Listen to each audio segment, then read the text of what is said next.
Kepulan asap tebal mewarnai pertempuran sengit yang berlangsung antara Rusia dan Ukraina di tengah hutan. Rekamannya ramai beredar di media sosial Telegram pada Rabu 22 Februari 2023. Dalam rekaman tersebut memperlihatkan situasi perang yang memanas dari posisi angkatan bersenjata Ukraina. Di tengah suara gemuruh tembakan, seorang nasionalis Ukraina tiba-tiba berteriak akibat luka tembak yang dideritanya saat bertarung dengan tentara bayaran Rusia. Tampak tentara Ukraina lainnya dengan sigap langsung memberikan pertolongan kepada rekannya yang terluka.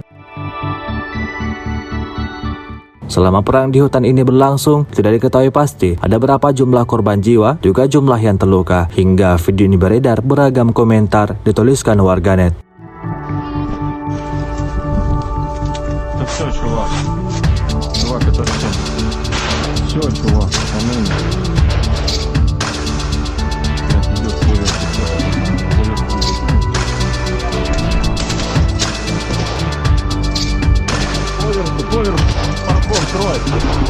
Строй, вверх. Вверх, прямо на 12, парком.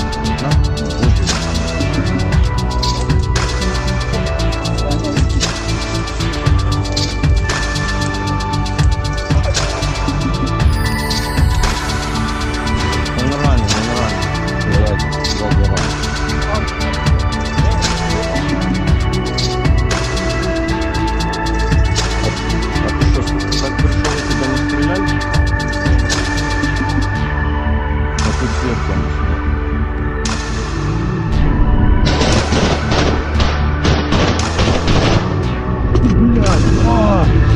Блять, рука, пизда. Наверное.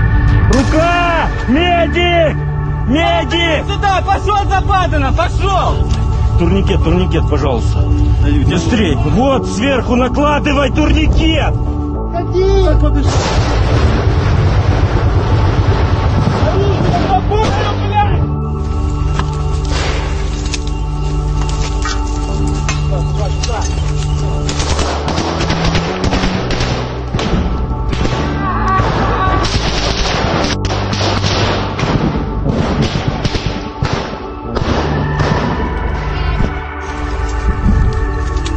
Все, чувак, это все. Все, чувак, он умер. Блять, идет поверху кто-то, пацаны, поверху идет. Поверху, парком, крой. Крой, вверх. Вверх, прямо на 12, парком.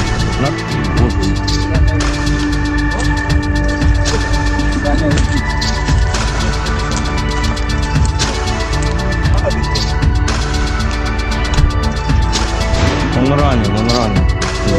Сзади ранен.